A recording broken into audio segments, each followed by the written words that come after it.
এক বন্ধু হইলো বোধাই আর এক বন্ধু হইলো চালাক। এখন দুইজনে মিলা কাম পাইছে রাজার বাড়িতে।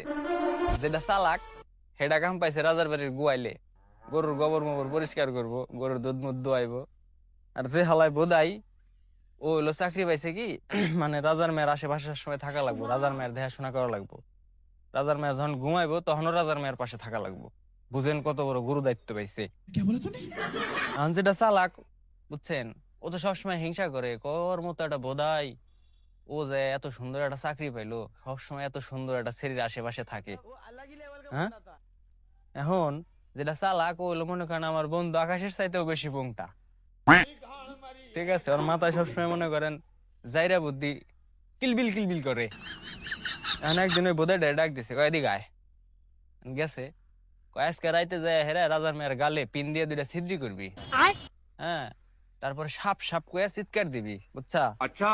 যখন মনে কর সব লোকজন আসবো, আসার পরে কইবি কি, আমার বন্ধু তুই যা, আমার বন্ধু তুই যা, ওরে ডাক দেন।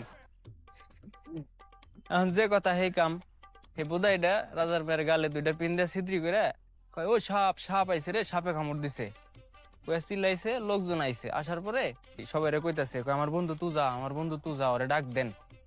এখন ওরা ডাক দিয়ে নিয়ে আইছে চালাকটারে। আনার পরে ওই গালের মধ্যে চুইসে বিষ নামাইছে। বিষ মুষ নামান কি, মনে করেন একটা ফাইজলেমি। এখন বুধাই এটা দেই, হ্যাঁ, ও তো অবাক হয়ে গেছে, কয় শালা এত সুন্দর একটা কাম করলো। আমি সারা দিন রাজার মেয়ের হাতে থাই, আমি এটা কইরা ফেললাম না, ওর তো একটা শিক্ষা দিও নি লাগবো। এখন এই বুধাইটা করছে কি, ঘরের পিছে মুইত্তার গেছে, মুইত্তার বসে সোনার মাথায় পিন দিয়ে দুইটা ছিদ্রি করছে। ছিদ্রি কইরা তো চিল্লানি দিছে, কই সাপে কামড়াইছে না, আমার সাপে কামড়াইছে।